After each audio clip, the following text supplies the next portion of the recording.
Salut à tous. Aujourd'hui, nous allons voir comment paramétrer le robot RoyalQ. Et pour cela, c'est simple. Nous devons juste cliquer sur RoyalQ. Ensuite, nous allons choisir une monnaie. Mais pour choisir une monnaie, nous nous rassurons d'abord d'avoir bien analysé la monnaie dans TradingView. Bien évidemment, il y aura des vidéos qui expliquent comment analyser la monnaie sur TradingView de façon détaillée. Donc, nous allons cliquer par exemple sur AVAX. Sur AV, autant pour moi. Donc, j'ai choisi la monnaie AV.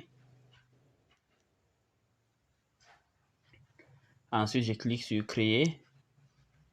Et clique là. Créer. Et ensuite, parmi les deux options, je choisis la deuxième option. Cette option. Donc, je clique dessus.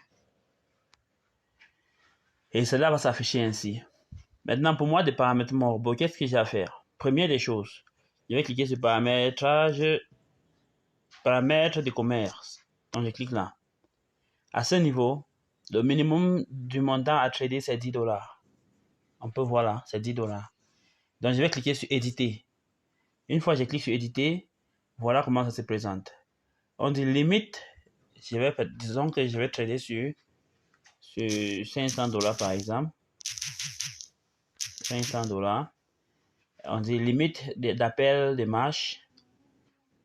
Et je peux mettre ici, ça dépend du capital. La valeur qu'on entre ici dépend entièrement de notre capital. Si on a un petit capital, ça ne vaut pas la peine d'ouvrir les appels de marge. Les appels de marge sont bien lorsqu'on a du capital en fait. Donc je vais entrer, disons, je vais faire, si je mets 500 $ ici, ça veut dire que j'ai peut-être 1500 $ ou 2000 $ dans mon Binance. Il y a ce qu'on appelle le capital management, la gestion du capital. Donc, si j'ai 2000 $ dans mon Binance, alors je vais mettre 3 ici. Pourquoi est-ce que je mets 3 là? C'est pour dire au marché que si le marché baisse par exemple d'un certain pourcentage, le robot a la possibilité d'aller acheter, d'aller prendre l'argent dans mon Binance, dans mes 2000 $ que j'ai dans Binance, pour acheter davantage de la monnaie. Ce qui me permet d'être toujours en sécurité. Donc, c'est le rôle de ces valeurs. Lorsque nous sommes à 1, lorsque nous restons à 1, ça veut dire que si le marché baisse, va contre nous, alors nous sommes obligés de patienter le temps que le marché regagne et cela peut prendre du temps. Or, lorsqu'on nous ouvrons les appels de marge, par exemple, jusqu'à 7, c'est conseillé d'ouvrir jusqu'à 7 d'ailleurs, en fonction du capital et en fonction du paramétrage. C'est vrai, avec 500 $, je peux ouvrir jusqu'à 7. Il suffit juste de réduire le montant du premier achat. Je peux réduire ça peut-être à 50 $ ou 30 $, ça dépend. En ce moment-là, je pourrais ouvrir plusieurs appels, limite d'appels de marge. Mais supposons que je vais juste ouvrir 3 appels de marge. Maintenant, le ratio des prises de profit sur l'ensemble de la position, c'est 1,3. Mais on peut modifier. Ça dépend des calculs que nous avons fait sur le marché.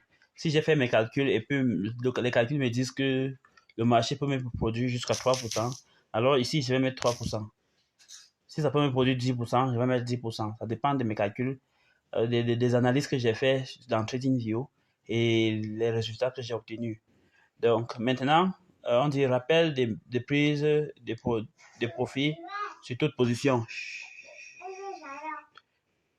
Maintenant, à ce niveau, ça reste toujours à 0, on peut réduire 0,01. C'est bon à ce niveau. Maintenant, configuration de la marge. Donc, quand je clique sur configuration de la marge, vous voyez que j'ai ouvert 3 limites d'appel marge récemment. C'est la raison pour laquelle j'ai 3 ici. Si je retourne là et je change 3 ici, peut-être à 7, quand je vais entrer dans la configuration de la marge, nous aurons jusqu'à 7 niveaux de marge. Si donc je vais rentrer et je vais mettre juste 3. Notez qu'on peut mettre autant, on peut mettre jusqu'à 100 appels de marge. Donc, quand on met jusqu'à 100 appels de marge, il est clair que nous ne pouvons pas perdre dans un marché. En fait, nous serons toujours gagnants. Il faut noter qu'avec ça, c'est le trading spot. Et le trading spot, on ne perd pas. On peut avoir des positions flottantes, mais nous ne perdons jamais notre argent. C'est ce qu'il faut retenir par rapport au trading spot. Donc maintenant, nous avons 3.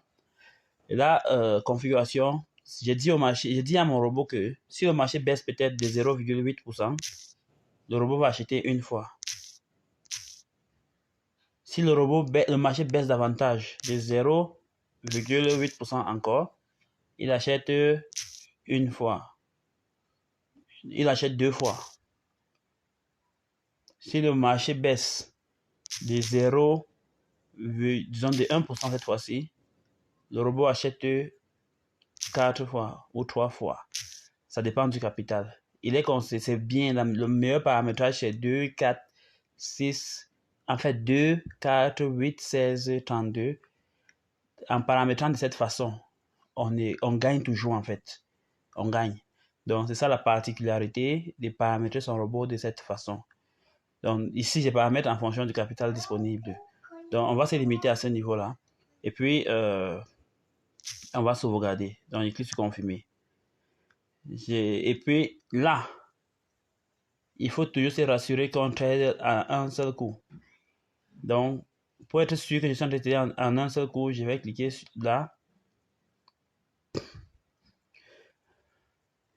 Je vais sauvegarder, confirmer. Et puis on va être là. On revient sur cette page. Vous voyez que là, c'est écrit cercle. Mais là, en haut, c'est écrit d'un seul coup. Et c'est ce que nous voulons. Nous voulons trader en un seul coup. Et c'est ça qui est plus important. Donc, c'est bon là. Quand c'est d'un seul coup ici, ça veut dire que nous sommes en mode cercle. Quand c'est d'un seul coup ici, ça veut dire que nous sommes en mode d'un seul coup. Et c'est bon. Et c'est quoi le mode cercle? Le mode cercle, c'est un mode, parce qu'il faut noter qu'il y a deux modes. Le mode d'un seul coup et le mode cercle. Le mode cercle vous permet au robot d'acheter et de vendre, d'acheter et de revendre. Cela est dangereux dans la mesure où, si nous n'avons pas du capital, le robot peut acheter et vendre et acheter à un mauvais moment. Par contre, si nous avons du capital, le robot peut acheter et vendre et acheter à un mauvais moment, mais à un mauvais moment, mais le capital corrige cette erreur-là en fait. Donc c'est ça en fait la force du robot en fait. Donc à ce niveau, je pense que tout ce qui reste à faire, c'est juste de cliquer sur commencer. Et une fois que j'ai cliqué sur commencer, le trade est lancé.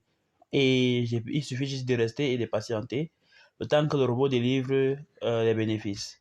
Donc voilà ce qu'il faut faire pour paramétrer son robot en fonction de son capital. Il y aura d'autres analyses. Je vais faire par la suite une vidéo qui explique comment paramétrer son robot avec un capital de $200, avec un capital de $500, avec un capital de $1000, avec un capital de $2000, ainsi de suite.